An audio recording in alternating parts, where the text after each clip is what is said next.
हर हर महादेव। नमस्कार। अब सभी व्यूअर्स को, प्यारे व्यूअर्स को, मेरे मित्र, सभी भाइयों बहनों को मेरा प्रणाम। आज ये जो विषय है बड़ा संक्षिप्त में और थोड़ा समय लेकर मैं बताने जा रहा हूँ, क्योंकि ये वीडियो थोड़ा लंबा होने वाला है। क्योंकि ये विषय ही ऐसा है, जीवन के मूल मंत्र को दर्शाता है और हमारे जीवन में जो सबसे प्रमुख, इसके पहले भी मैंने एक वीडियो बताया था, जो सबसे प्रमुख जो जीवन को लेकर जो चिंता रहती है, उस सूची में आता है ये सवाल और ये विषय कि मेरी शादी कब होगी, किससे होगी और कैसे होगी। तो ये विषय उसी चीज़ से जुड़ा हुआ है। कैप्शन या थंबनेल आपने पढ़कर ये आप तो थोड़ा बहुत समझ ही गए होंगे। ज़्यादा देर नहीं करूँगा क्योंकि डिस्कशन लंबा होने वाला है और इसमें मैं बारीकी से बड़े संक्षिप्त में एक एक चीज़ को मैं बताऊँगा।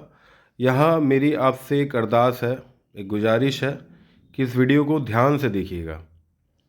मेरा यही कहना है, इस वीडियो को स्किप करके ना देखें या आगे बढ़ा कर ना देखें, क्योंकि इससे फिर आपको ही समझने में दिक्कत परेशानी होगी। फिर उसके बाद आप कहेंगे कि हम ठीक से समझा नहीं पाए। तो इस वीडियो को सबसे पहली बात है कि आपको ये चीज़ ध्यान से सुनना समझना पड़ेगा, क्योंकि यहाँ आज मैं सिर्फ लग्न कुंडली को नहीं, लग्न कुंडली के साथ साथ और एक कुंडली जो बहुत मायने रखती है वह है नवांश कुंडली। लग्न कुंडली और नवांश कुंडली का डिस्कशन होगा और जो विषय है वो ये विषय है कि लव मैरिज, प्रेम विवाह या फिर अरेंज मैरिज, सभी के सहमति से लव मैरिज या अरेंज मैरिज कौन सी होगी। मेरे इस चीज़ का डिस्कशन करना मैंने इसीलिए मैं सही समझा क्योंकि मैंने उस चीज़ को मैंने काफ़ी कुंडली को देखकर उसे एनालाइज करके उसे समझने की कोशिश की। उसके बाद जो गणित बैठा है, जो कैलकुलेशन बैठा है, इसीलिए उस वजह से, उस कॉन्फिडेंस से मैं ये वीडियो में बना रहा हूँ ताकि मैं आपको पर्टिकुलर वो चीज़ समझा सकूँ। ऐसे हर एक चीज़ एक किसी न किसी कारण से जुड़ा रहता है। Everything is connected, nothing is permanent. लेकिन ये विषय समझना आपको ज़्यादा ज़रूरी है, थोड़ा समय लेकर। क्यों? क्योंकि कुछ ना कुछ में अगर कहीं छूट भी रहा होगा उसके लिए मैं माफ़ी चाहूँगा।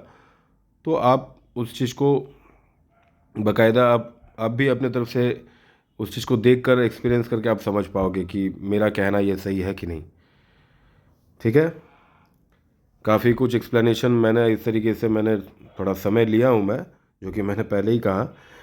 अब मैं ये बताता हूँ कि देखिए, लव मैरिज होगी कि अरेंज मैरिज होगी, इसके डेफिनेशंस क्या है और इसमें कैटेगरी वाइज दो दो पार्ट में मैं डिस्कस करूँगा कि एक तो लव मैरिज हो या अरेंज मैरिज हो। ठीक है? दोनों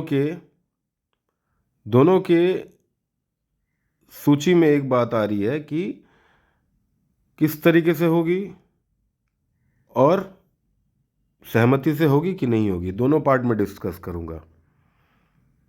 यहाँ नेगेटिव पॉजिटिव वाली बात नहीं है। हर किसी के जीवन का एक अलग से ऊपर वाले ने लिख कर विश्लेषण करके भेजा हुआ है। सबके नसीब का सबको देखना, समझना, जूझना पड़ता है। तो उस हिसाब से मैं बता रहा हूँ। अब आइए, अब ज़्यादा समय नहीं लूँगा, जितना एक्नॉलेज करना था मैंने कर दिया। अब मैं बताता हूँ कि क्या कारण है। यहाँ पर आप अपना कुंडली देखिए या उन किसी का भी जिनका आप देख पाते हैं या फिर आपको मिलता है, तो इस चीज़ को आप कोशिश करिएगा समझने का। यहाँ लग्न कुंडली के साथ नवमांश कुंडली, ये जो ब्लैंक चार्ट देख रहे हैं, यहाँ एस एसेंडेंट लिखा हुआ है, यहाँ लग्न कुंडली भी आपको चेक करना है और साथ ही साथ नवमांश कुंडली भी। ठीक है, ये खास करके ये सूत्र विवाह के लिए मायने रखता है कि विवाह में जब ये प्रसंग उठता है तो दोनों बारीकी से देखनी उचित है, देखना चाहिए। ठीक है, सिर्फ लग्न कुंडली देखकर हम राय परामर्श या सलाह मशवरा नहीं दे सकते, बारीकी से नवमांश कुंडली भी देखना ज़रूरी होता है, मायने रखता है। अब देखिए, लग्न कुंडली में मैं पहले ये समझाता हूँ। ठीक है, पहले मैं ये बताता हूँ आपको कि लव मैरिज के बारे में। लव मैरिज अगर होगी तो अगर अपने सहमति से या परिवार के सहमति से, ये दोनों डिफरेंसेस हो गए। अब देखिए, लग्न कुंडली और नवमांश कुंडली, अभी मैं बता रहा हूँ लग्न कुंडली में। ठीक है, लग्न कुंडली में देखिएगा, एक चीज़ सबसे पहले मैं यहाँ पर और एक डिस्कशन कर लेता हूँ ताकि आपको समझने में सुविधा रहेगा, समझ पाएंगे। आप ये देखिए, ये जो केंद्र का घर है, ठीक है, ये सर्कल जिस भी घर में घूम रहा है, ठीक है, ये केंद्र का घर माना जाता है। ये कुंडली का केंद्र का भाव होता है, समझ गया। और दूसरा सूत्र, ये घर लग्न, ये पंचमेश जो होता है, पंचम भाव, और ये नवम भाव, ये त्रिकोण का भाव होता है। ठीक है, ये त्रिकोण केंद्र, सॉरी, त्रिकोण माना जाता है, केंद्र और ये त्रिकोण। ठीक है, लग्न का वैल्यू ज़्यादा है, लग्न की खासियत ज़्यादा है, क्योंकि लग्न और त्रिकोण दोनों ही घर हो जाते हैं, एक ही घर हो जाता है, दोनों संक्षिप्त में बताओ तो। ठीक है, लग्न और त्रिकोण जो फर्स्ट हाउस है इसको कहा जाता है, इसलिए इसकी वैल्यू ज़्यादा होती है। अब ये त्रिकोण भाव हो गए और ये केंद्र का भाव हो गया। ठीक है, ये केंद्र भाव में या फिर इस त्रिकोण भाव में अगर शुक्र या मंगल उपस्थित हो, बैठा हो, ठीक है, समझिएगा, पहले ध्यान से समझिएगा, ये वीडियो को आपको अच्छे से समझना पड़ेगा। अगर केंद्र भाव में या त्रिकोण भाव में शुक्र या मंगल उपस्थित हो, शुक्र किन चीज़ों का कारकत्व माना गया है? हमारे प्रेम का कारकत्व माना गया है, फिर कला का कारकत्व माना गया है, रोमांस का कारकत्व माना गया है, और शुक्र अट्रैक्शन का भी कारकत्व माना गया है। मंगल किस चीज़ का कारकत्व माना गया है? उत्तेजना का, एनर्जी का, बूस्ट करने का, इन सारी चीज़ों का कारकत्व माना गया है, जोश का, जुनून का।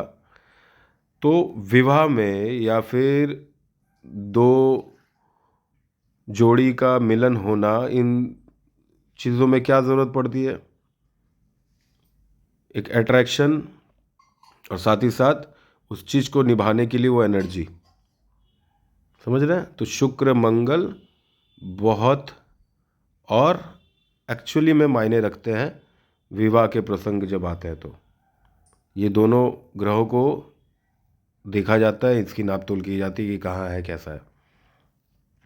तो केंद्र में अगर शुक्र या मंगल कहीं भी विराजित हो, केंद्र भाव में कहीं भी, या फिर लग्न पंचम या नवम में, इन तीनों भावों में अगर कहीं शुक्र या मंगल विराजित हो, शुक्र या मंगल, समझिएगा, समझ गए ये पॉइंट? तो ये अगर यहाँ विराजित हो, ठीक है। और अब नवमांश कुंडली आप चेक करिएगा, अगर नवमांश कुंडली में भी मंगल या शुक्र आपके केंद्र भाव में बैठा हो, या लग्न या पंचम नवम में, ये त्रिकोण भाव में बैठा हो, तो जाके आपकी लव मैरिज होगी, प्रेम विवाह होगा। ये बिल्कुल ही संभव है, 100% है। ये बात आप समझ पाए? और एक चीज़ मैं बताता हूँ जो सबसे ज़्यादा इम्पॉर्टेंट है। और अगर इस चीज़ को समझने के लिए साथ ही साथ अगर यहाँ परिवार का आशीर्वाद, परिवार की सहमति मिल जाए, वो कैसे मालूम होगा? ठीक है, जब लग्न कुंडली या नवमांश कुंडली में दोनों ग्रह अगर एक साथ बैठ जाए, दोनों ग्रह केंद्र या त्रिकोण में लग्न और नवमांश में अगर एक साथ बैठ जाए तो भी ये बहुत मायने रखता है और ये सूत्र लागू होगा। अब मैं एक चीज़ और बताता हूँ, ठीक है? और ये सबसे ज़्यादा मतलब 100%, 101%, जब लग्न में या नवमांश में मंगल या शुक्र बैठा हो या मंगल शुक्र के साथ युति बना के बैठा हो लग्न या नवमांश में, और नवमांश कुंडली में अगर, खास करके नवमांश की बात कर रहा हूँ, नवमांश में अगर मंगल शुक्र पे गुरु की दृष्टि पड़ जाए, मंगल या शुक्र पे गुरु की दृष्टि पड़ जाए, अगर मंगल और शुक्र अलग अलग भी बैठा हो या तो युति बना के बैठा हो, अगर गुरु की दृष्टि पड़ जाती है नवमांश कुंडली में, तो आप समझ लीजिए इस सूत्र को 4 चांद लग जाएगा। मतलब परिवार का सहमति तो मिलेगा ही, परिवार का आशीर्वाद तो मिलेगा ही, ठीक है? किसी भी तरीके का कोई बाधा, कोई समस्या या कोई तनाव नहीं होगा। परिवार के तरफ से दोनों पक्ष को बहुत अपार लाभ मिलेगा। इनके संबंधों को, इनके चॉइस को बहुत प्रेम के साथ सराहना की जाएगी, बहुत प्यार से एक्सेप्ट किया जाएगा। समझिए बात को, यही मैं बताना चाह रहा था। वो सपोर्ट, वो सारा अरेंजमेंट, वो संपूर्ण अरेंजमेंट इस सूत्र में लागू हो जाता है जब नवमांश कुंडली में मंगल शुक्र केंद्र में या त्रिकोण में बैठा हो और उसके ऊपर गुरु की दृष्टि पड़ जाती है। गुरु क्या है?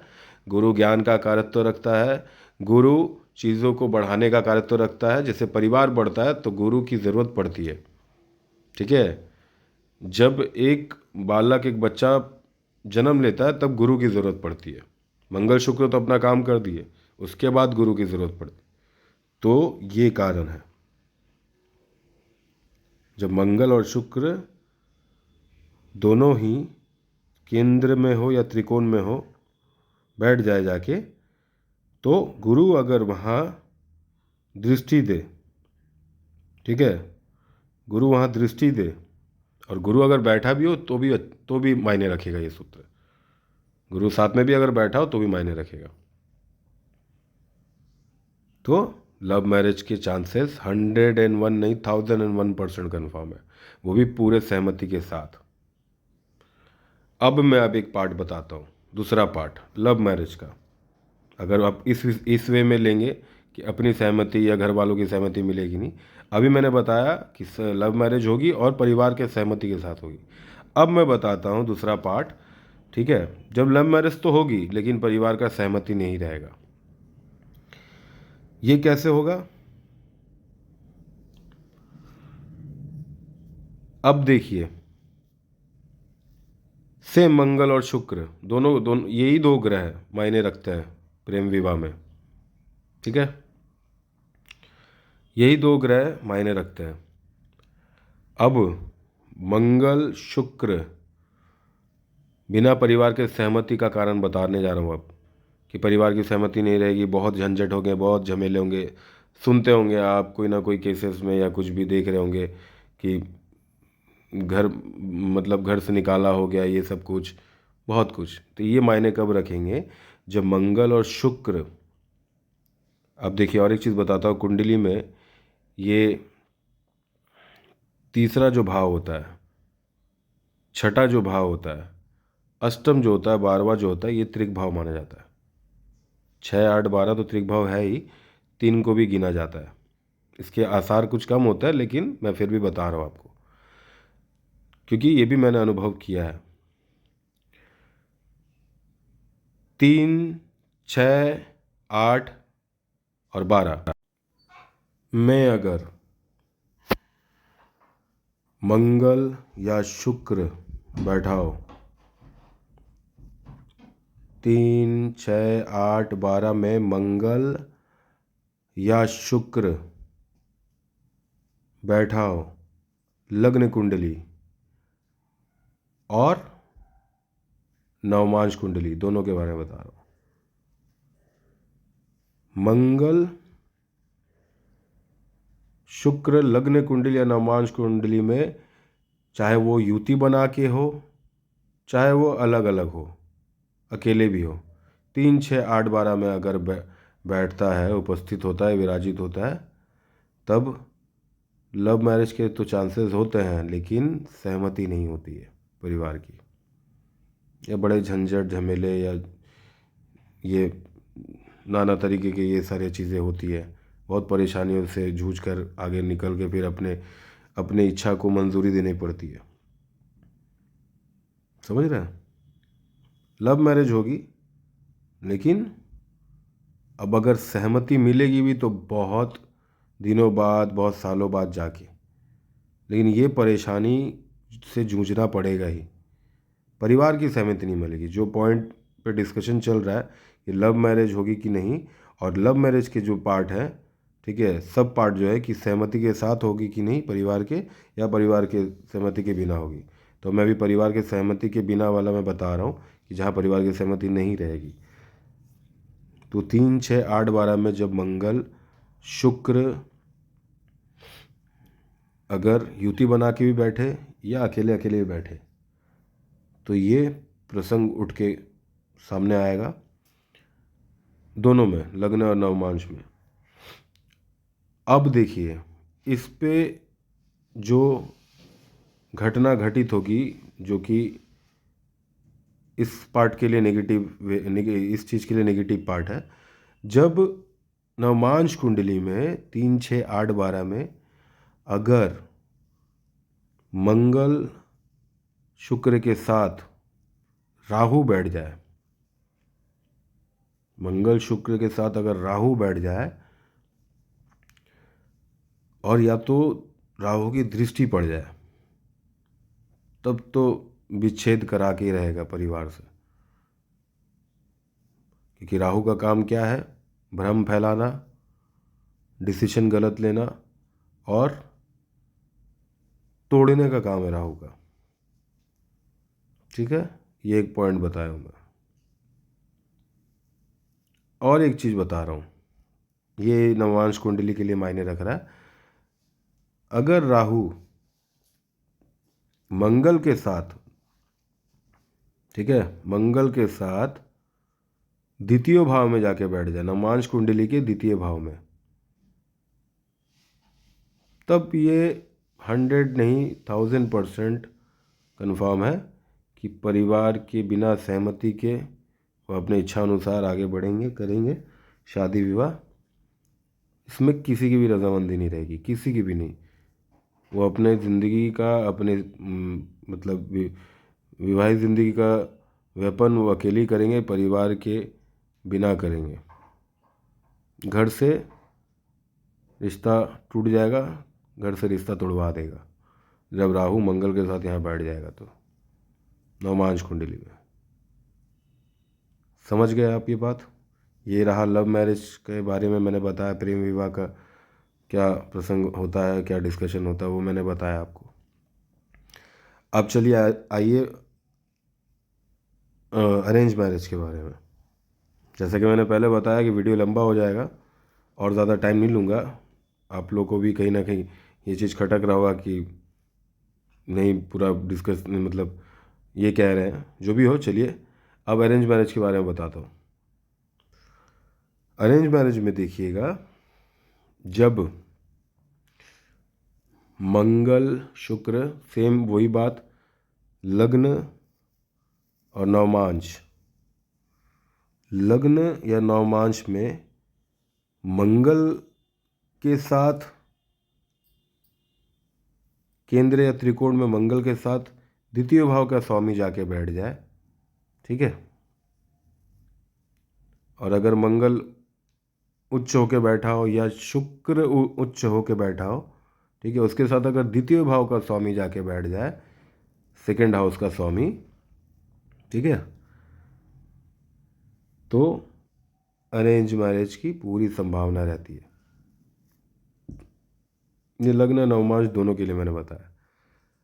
अब नवमांश में एक और पॉइंट क्या है, नवमांश में अगर मान के चलिए मंगल शुक्र या मंगल शुक्र की युति हो, या मंगल शुक्र अलग अलग बैठे हो, उसमें अगर द्वितीय भाव का जो स्वामी उसकी दृष्टि पड़े और वहाँ या तो उनके साथ बैठे, तब ये अरेंज मैरिज के जो चांसेस होते हैं वो 100% पूरे अपने मायने रखते हुए, अपने उस चीज़ को बढ़ावा देते हुए आपको पूरा सपोर्ट मिलेगा। इस तरीके की बात होती है कि अरेंज मैरिज में अगर नवमांश कुंडली में मंगल शुक्र के साथ अगर द्वितीय भाव का स्वामी बैठे या उसकी दृष्टि पड़े, समझ रहे हैं। और यहाँ पर भी एक चीज़ लागू हो जाएगा, ये थोड़ा सा इसीलिए मैंने बताया था, इस चीज़ को समझने वाली बात है। और ये मैंने ऑल टोटल मैंने सारा कुछ कैलकुलेशन देखकर समझकर मैं उस हिसाब से वीडियो बना रहा हूँ, ताकि अगर आप अपने कुंडली देखते भी हैं तो वो कहीं ना कहीं ये पॉइंट निकल के आएगा, समझ रहे हैं। इसीलिए मैंने कहा इस वीडियो को ध्यान से देखिएगा, थोड़ा समय लगेगा लेकिन समझने वाली बात है। अब ये चीज़ आखिरी बात जो मैं बताने जा रहा हूँ, मंगल शुक्र के साथ अगर द्वितीय भाव का स्वामी बैठ जाता है या उसकी दृष्टि पड़ती है, या फिर गुरु की दृष्टि पड़ती है या गुरु साथ में बैठ जाता है, तो भी ये सूत्र लागू होंगे। तो फाइनली ऑल टोटल यही डिस्कशन था, लव मैरिज होगी या अरेंज मैरिज होगी और कैसे होगी, किस हालात में होगी। तो आई होप मैंने पूरी कोशिश की है आपको उस तरीके से समझाने की। आशा रखता हूँ कि वीडियो के माध्यम से मैं ये इस विषय को समझा पाया, आपको बतला पाया। अगर कोई भूल चूक हुई होगी तो क्षमा करिएगा। मेरी कोशिश रहती है हमेशा कि आपको पूरे तरीके से एक एक चीज़ को बारीकी से मैं समझा सकूं जो विषय है, ताकि आप देखें, समझें और उस चीज़ को कहीं ना कहीं लागू करें। तो चलिए, ख्याल रखिए, अच्छे से रहें। बाकी हर हर महादेव, हरे कृष्णा।